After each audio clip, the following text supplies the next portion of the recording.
Caminante, son tus huellas el camino y nada más. Caminante, no hay camino. ¿Se hace camino? Al andar. Al andar se hace el camino y al volver la vista atrás se ve la senda que nunca se ha de volver a pisar. Caminante, no hay camino sino estelas. Estaba esta mañana pensando en los caminos y quiero hablar un poquito de eso. Usted sabe que yo no soy muy... Una de mis preocupaciones siempre ha sido la voluntad de Dios. Una de mis luchas desde antes de entrar al seminario.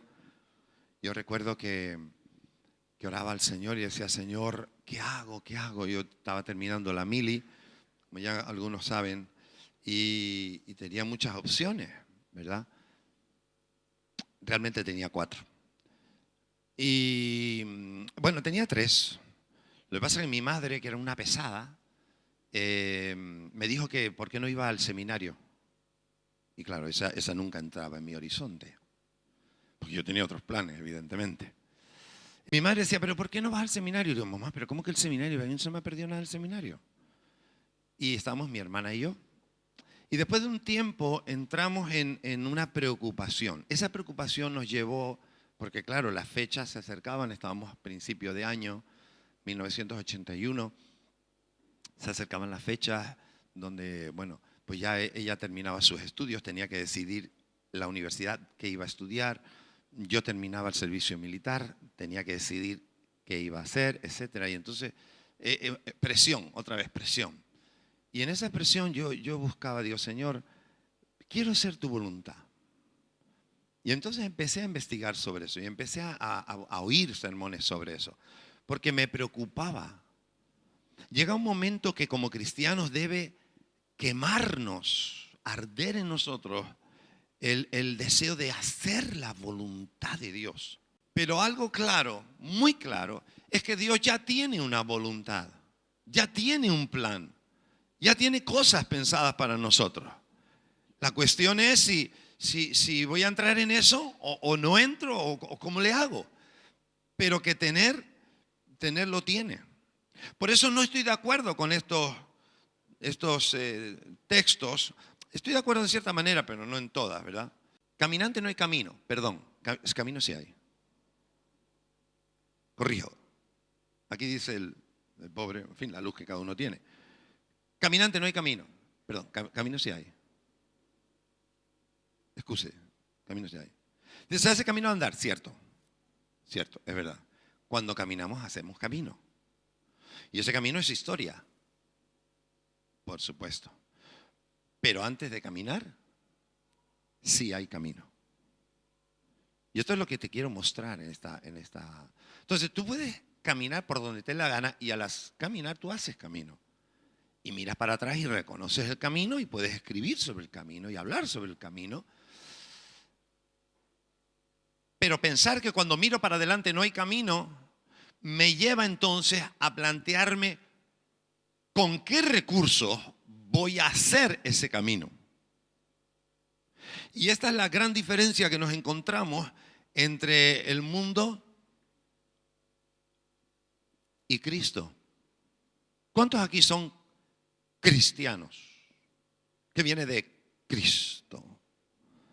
Algunos hacen así. No sé lo que quiere decir, pero está bien. Yo respeto todas las expresiones. Dice, el resto pues está bien, ¿verdad?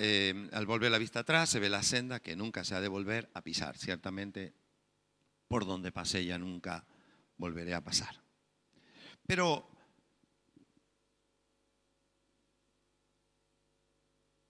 si yo creo que no hay camino, pero sé que tengo que caminar, y pienso que el camino lo voy a hacer yo, porque yo lo tengo que decidir, entonces echaré mano a los recursos. Y claro, cuando uno no cuenta con Dios o no consulta con Dios, ¿qué recursos quedan? Pues quedan recursos como tu propio conocimiento, ¿verdad? Tu propio parecer, tu sentir. Pueden ser también caminos que otros te ofrecen. Y entonces caminas con otros, ¿verdad? Caminas con otros. El camino de otros. Camino siempre vas a hacer. La cuestión sería si después de caminar no lo voy a poner tan trágico como el final de la vida, porque como sabemos ya una vez que termina la vida ya no se puede cambiar nada. Pero digamos que a mitad de nuestra vida, ¿verdad? A mitad del recorrido, uno mira para atrás y ve el camino que ha recorrido. La pregunta es, si Dios tenía un camino, ¿es ese camino el que yo he recorrido o no? 5 años, miro para atrás, digo, ¿qué camino he recorrido? Me casé con esa señora que está aquí. Es parte del camino. ¿Es la voluntad de Dios? Hemos hecho 22 años en esta iglesia. Pues una gran parte del camino. Más de un tercio del camino. ¿Y era la voluntad de Dios? Tengo 3 hijos. Eso me los mandó el Señor, no es culpa mía. Así que eso venía, eso. Yo ahí no tenía nada que ver. Entonces son del camino, eso seguro. Pero ¿y todas las demás decisiones? Te dije que te pongo un espejo porque la idea es que te veas tú, no me mires mi camino es mío, es mi problema, no me mires a mí. Es tu camino. Tú has caminado un camino, tú estás caminando un camino. La intención, la idea mía es plantearte si lo que estás haciendo es la voluntad de Dios. No tiene mayor dificultad esto, ¿no? Creo que es fácil. Lo que tú estás caminando es lo que Dios quiere. Hacer su voluntad es, yo no sé si decir mi mayor prioridad, porque tengo varias prioridades muy importantes y profundas, pero es una de las más importantes y profundas en mi vida. Hacer su voluntad. Cada mañana me levanto para decirle, Señor, no quiero hacer mi voluntad, quiero hacer tu voluntad. No quiero vivir para mí, no me interesa vivir para mí. Vivir para mí es hacer yo mi camino. Yo no quiero hacer mi camino, ya hay un camino. Yo quiero vivir en tu camino. Yo creo que como cristianos nos levantamos ilusionados, somos salvos, el poder de Dios está sobre nosotros, ¿verdad? La gracia del Señor y todo ese montón de cosas que podemos decir. Pero con todo eso ahora tengo que caminar. La cuestión es para dónde tiro.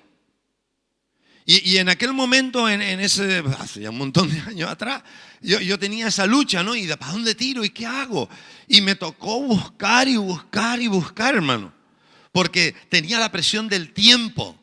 Si me tenía que meter en un sitio, tenía que tomar decisiones antes del verano, ¿verdad? Si quería hacer un viaje para ir a no sé dónde. Y tenía cosas que tenía que tomar. Tenía que mirar a la mil. Si me quería reenganchar, tenía que decirlo con antelación. Entonces, era una presión. Y ante la presión, yo me tiré al suelo. Y me puse a buscar algo que solamente me lo podía decir Dios. Yo no lo sabía. Yo no sabía lo que tenía que... Porque desconozco el camino. Pero sospechaba que había un camino. Entonces Dios vino y trajo respuestas y trajo palabras y un montón de señales que confirmaron las cosas, ¿verdad? Me pasó igual cuando me fui a casar. Igualito. Venga conmigo al Salmo 48, porque uno dice, todavía no ha dicho ni un solo versículo. Vamos a leer un par de ellos. David menciona algo que luego Pablo de alguna forma también lo reitera. David, en ese capítulo está hablando de Jesús y en fin, de Cristo, del papel de Cristo, pero entre líneas de repente en el versículo 8 dice él, y estas son palabras de él, dice, el hacer tu voluntad, Dios mío, me ha agradado y tu ley está en medio de mi corazón. Diga conmigo, el hacer tu voluntad, Dios mío, me ha agradado. Quiero primero decirle que todo lo que Dios ha preparado para ti, para tu vida, que no es igual que la mía, todo lo que ha preparado para tu vida, todo está bien diseñado y produce gozo, agrado. El que vive la voluntad de Dios, independientemente de si en principio le parece o no le parece. Ahí está la confianza con la que uno se enfrenta a lo desconocido de Dios. Que lo que Dios ha diseñado para nosotros, que es desconocido todavía, nos va a producir una sensación de agrado. Dios no tiene pensado nada para maltratarte. Dios tiene pensado cosas para agradarte. Entonces cualquiera, aunque no lo entienda, aunque no dice, pero eso no era lo que yo esperaba, no era lo que yo creía. Escúcheme, no importa. Confía en que lo que Dios ha preparado para ti es para tu agrado. Mire, Pablo en Romanos 12:2, un texto que lo hemos leído muchas veces por otros motivos también. Pero miren esto, dice, no os conforméis a este siglo, ¿verdad? Y este siglo que dice, caminante no hay camino, se hace camino al andar. Eso es lo que dice este siglo. Bueno, dice, no os conforméis a este siglo, sino transformaos por medio de la renovación de vuestro entendimiento. Y una vez renovado eso, dice, para que comprobéis cuál sea la buena voluntad de Dios, agradable y perfecta. Todos los días tenemos que examinar si estamos en la voluntad de Dios, en los detalles pequeños y en los detalles grandes. Si hay que equivocarse, me gustaría equivocarme en los pequeños, no en los grandes, porque todo plan de Dios de largo alcance trae, en una equivocación, trae muchas consecuencias y grandes consecuencias también. Entonces no es lo mismo lo que yo decido que lo que Dios decide. Entonces a la hora de tomar cartas en el asunto, yo digo, no, Señor, lo que tú decidas, eso es lo que yo quiero. Déjame preguntarte, ¿quién decide nuestro camino? ¿Quién decide nuestro camino? Quiero que reflexionar un poco sobre eso. El mundo nos enseña que cada uno hace su camino, como hemos leído, ¿verdad? Pero Dios nos enseña que el cristiano descubre su camino y lo vive. Diga conmigo, mi camino ya está diseñado. Hermano y amigos que nos visitan, tu camino ya está diseñado. Tú no tienes que inventar nada. Tú lo único que tienes es que descubrir el camino y llevarlo a la práctica. En Efesios 2:10 nos da pistas sobre esto. Podríamos buscar otros más, pero no hace falta. Con esto creo que es suficiente. Dice en Efesios 2:10, que también no lo sabemos de memoria, porque somos hechura suya, creados en Cristo Jesús para buenas obras, las cuales Dios preparó de antemano para que anduviésemos en ellas. Entonces, ya Dios lo preparó de antemano. Pregunta, ¿estoy caminando en lo que Él preparó de antemano para que yo caminase en eso? Este es el espejo, yo te pongo el espejo delante para que tú te hagas esa reflexión. Y sabe, tampoco mi pretensión es que caigas en un desánimo y en una no sé qué y una depresión y ya pues que le fallaste a Dios. No, escúchame, si la gran ventaja de andar con el Señor es que mientras haya voluntad y deseo de arrepentimiento y de cambio y de volvernos a Él, escúchame, Dios siempre está ahí. Dios siempre está ahí. Aquí nadie te ha rechazado, te ha tirado, ya no hay solución. Olvídate. Con Dios tenemos siempre, mientras haya vida, siempre hay opción de cambio, hay oportunidades nuevas, siempre. La cuestión es si en este recorrido que estamos andando, nosotros podemos descubrir, ver que lo que estamos haciendo son estas buenas obras que dice aquí. Porque somos hechura suya, creados en Cristo Jesús, está hablando de los cristianos, para buenas obras. Creados para buenas obras. Entonces tú y yo hemos sido creados para buenas obras. ¡Qué bueno! Y dice el Señor, y que sepas que esas buenas obras yo las preparé de antemano para que tú caminaras en ellas. Entonces ya no tengo que inventarme yo las buenas obras. Hace poquito en la oficina hablaba con alguien. Le dije, mira, es que no se trata de hacer cualquier cosa buena. No se trata de hacerle bien a cualquiera. No se trata de sacar proyectos buenos de lo que sea. No. Si eso ya está escrito. Si lo que hay que hacer es meterse con Dios para descubrir, diga conmigo, descubrir. Yo tengo que descubrir lo que ya está. No tengo que inventar. Es una de las grandes ventajas. Yo me gozo en esto. ¿Por qué? Porque ya no es responsabilidad mía el diseño de no sé qué cosa, el plantearme el año que viene qué vamos a hacer. No, yo esa presión ya la quito. Yo no tengo que volverme loco ahora con qué voy a predicar el domingo. Yo lo que tengo es que sentarme con el Señor a que Él me lo diga. Es totalmente diferente.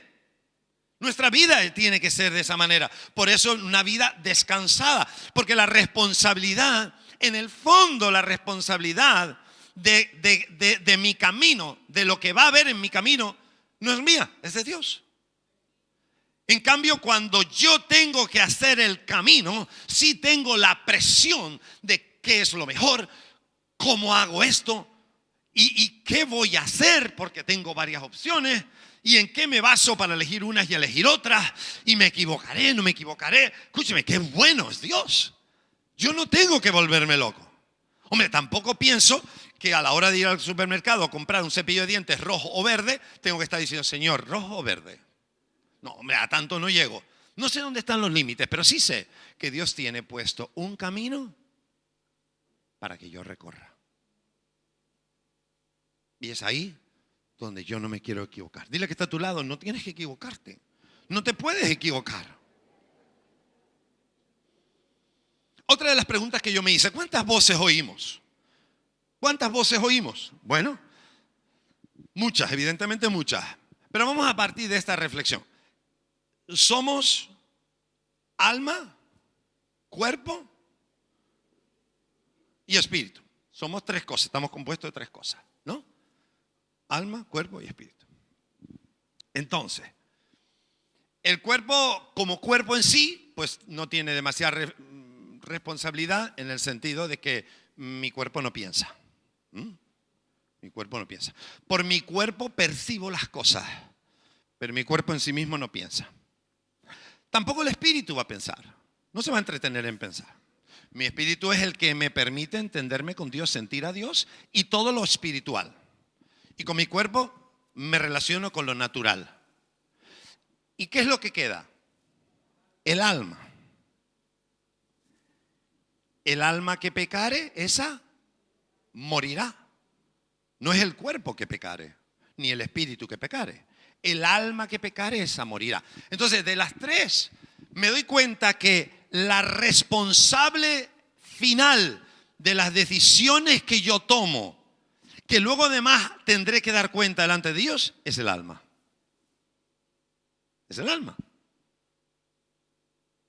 Ahora, las voces, la Biblia habla de la carne, que no se refiere al cuerpo, la carne, y por medio de la carne, que tiene que ver con mis apetitos, mis sentimientos, y ese tipo de cosas, por medio de la carne yo oigo voces, voces de la carne. Lógicamente hay muchas otras voces, ¿verdad? Hay tentaciones, hay cosas que nos llevan a hacer mal por presión, por compromiso, por una serie de cosas que además a lo mejor ahora menciono, si hay tiempo. Pero oigo voces. El diablo mismo también interviene en momentos concretos para tratar con mi vida y influir. Pero el que oye y decide es el alma. Entonces el alma tiene por un lado lo que viene de la carne y por otro lado siente, porque soy cristiano, ¿verdad? Siento lo que Dios dice porque mi espíritu está en comunión con Dios. Entonces por el espíritu oigo otra voz. Entonces oigo una voz por la carne, oigo otra voz por el espíritu. ¿Tú han visto esa gente que dice, no, tengo un angelito negro aquí y uno rojo aquí con cuernos y otro blanco aquí que es... ¿Sí? ¿No? Pues viene gráficamente, intenta representar eso. Todos vivimos así. Todos vivimos en medio de una batalla. Además lo dice aquí, vengan a Gálatas, por favor. El libro de Gálatas. A ver si lo encuentro rapidito aquí en Gálatas. Capítulo 5. A ver si lo veo aquí.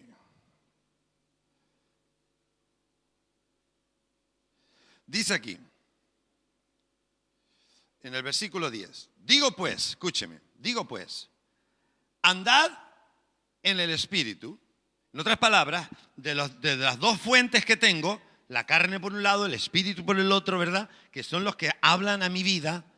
Dice, andad en el Espíritu y no satisfagáis los deseos de la carne. Porque el deseo de la carne es contra el Espíritu. Y el del Espíritu contra la carne. Y estos se oponen entre sí, para que no hagáis lo que quisierais. Entonces yo estoy en medio. Diga conmigo, yo estoy en medio.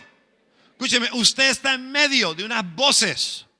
Ahora, no espere ver al ángel, al diablo vestido de rojo y con tridente ni nada, porque no lo verá nunca así, ¿verdad? Entonces, pero yo tengo unas voces que me hablan por aquí, que tiene que ver con la carne. Y me dice Dios, lo que te dice la carne va en contra, de frente, de plano, con lo que yo te digo por el Espíritu. Entonces no hay ningún tipo de acuerdo, es completamente contrario, opuesto lo uno a lo otro. Y por eso dice aquí entonces, versículo 18, dice, pero si sois guiados por el Espíritu, no estáis bajo la ley. Perdón, el 17 primero. Porque el deseo de la carne es contra el Espíritu y el deseo del Espíritu contra la carne. Es la oposición. Estos se oponen entre sí. Luego viene lo que es andar en la carne, como dice adulterio, fornicación, inmundicia, y todo eso ya lo sabemos. Pero quiero saltarme al más abajo. Dice en el versículo 25, escuche esto. Si vivimos por el Espíritu, ¿cuántos aquí han nacido en Cristo? Son cristianos, han nacido de nuevo, tienen vida por el Espíritu. Dice aquí en el versículo 25, si vivimos por el Espíritu, andemos también por el Espíritu. En otras palabras, tú estás en medio, Dios te dice, tú estás en medio. La carne, Jesús, escúcheme, jamás Dios va a quitar esas voces de tu vida.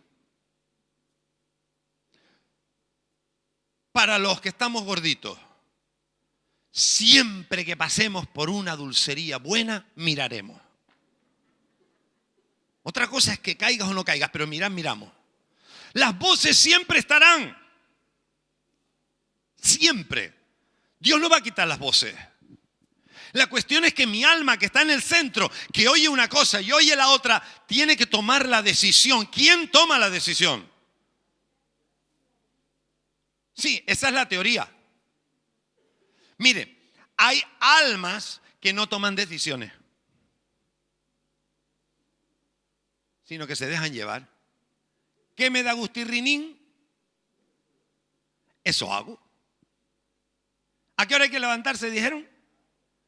A la que a mí me apetece. Sobre todo en verano, ¿verdad? En vacaciones. ¿Qué dijeron que no había que comer?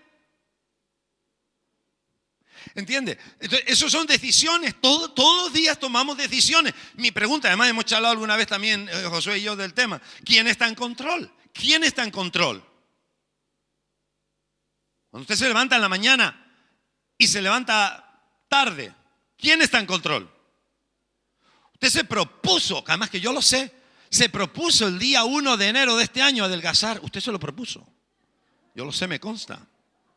¿Lo hacemos todos? Pero ¿quién tomó la decisión al final? Ya estamos a 25 de agosto. ¿Y qué? ¿Cómo le va la decisión? Fatal. ¿De quién era la decisión? ¿Quién ha cambiado esa decisión? ¿Quién gobierna hoy?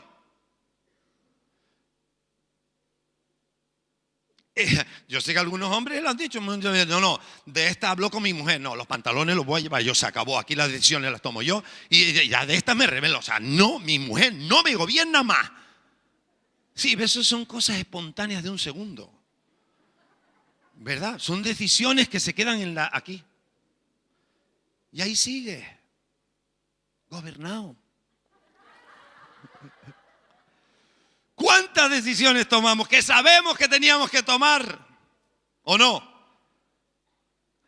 Sinceramente, ¿cuántos me entienden?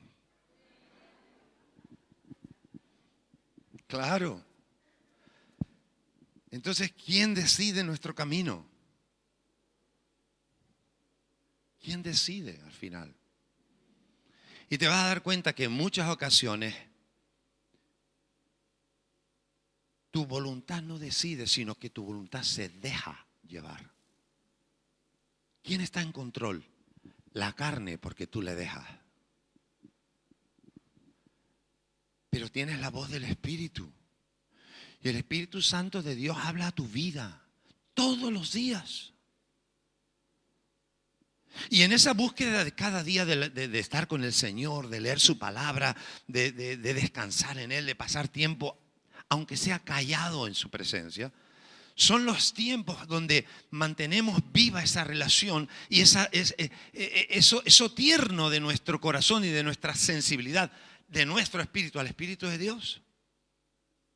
Pero dejas de orar un día, 2 días, 3 días. Dejas de leer la palabra 2, 3, 4 días. Y luego dices, caramba, tengo que espabilarme. Y te cuesta espabilar. ¿Sabes? Te has dejado ir hacia el lado de la carne. Y